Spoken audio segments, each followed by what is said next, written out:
Salam buat kita semua. Hari ini hari kematian Yesus Kristus atau Jumat Agung. Oleh sebab itu mari kita membaca firman Tuhan yang terambil dari Lukas 23 ayat 44 sampai yang ke-49. Inilah bunyi firman Tuhan. Ketika itu hari sudah kira-kira jam 12, lalu kegelapan meliputi seluruh daerah itu sampai jam 3. Sebab matahari tidak bersinar dan tabir bait suci terbelah dua. Lalu Yesus berseru dengan suara nyaring, "Ya Bapa, ke dalam tangan-Mu kuserahkan nyawaku." Dan sesudah berkata demikian, ia menyerahkan nyawanya. Ketika kepala pasukan melihat apa yang terjadi, ia memuliakan Allah, katanya, "Sungguh, orang ini adalah orang benar." Dan sesudah seluruh orang banyak yang datang berkerumun di situ untuk tontonan itu, melihat apa yang terjadi itu, pulanglah mereka sambil memukul-mukul diri. Semua orang yang mengenal Yesus dari dekat, termasuk perempuan-perempuan yang mengikuti Dia dari Galilea, berdiri jauh dan melihat semuanya. Saudara-saudara yang terkasih, pada saat ini kita akan merenungkan 4 makna pengorbanan Tuhan Yesus di kayu salib. Yang pertama yaitu dosa kita diampuni oleh Allah.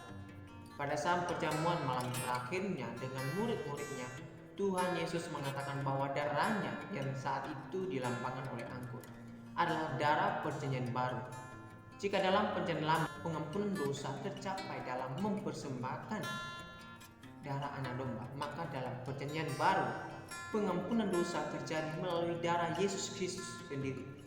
Itulah sebabnya Tuhan Yesus disebut sebagai anak domba Allah. Jadi melalui kematiannya di kayu salib, Yesus telah mengampuni dosa-dosa kita.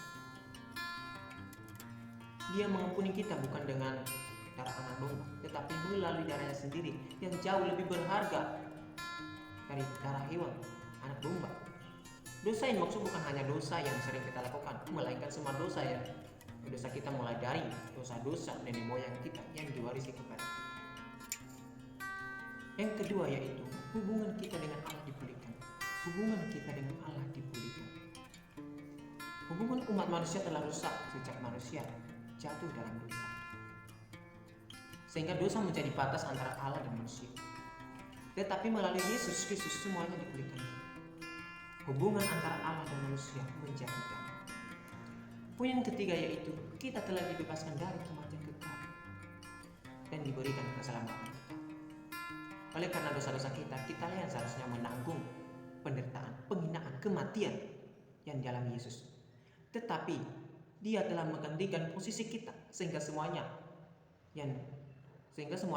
lunas dibayar oleh darah Yesus Kristus. Dia memberikan keselamatan kekal bagi kita umatnya. Poin yang keempat yaitu kita mati bagi dosa dan hidup bagi Allah.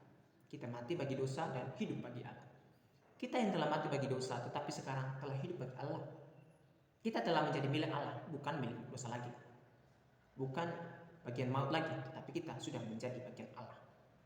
Oleh sebab itu mari kita mengabdi kepada Allah dan setia kepada Allah dan meneladani Yesus Kristus. Mari menyebarkan kabar baik itu supaya orang lain juga mendapatkan keselamatan dari Allah. Demikian firman Tuhan. Tuhan Yesus memberkati.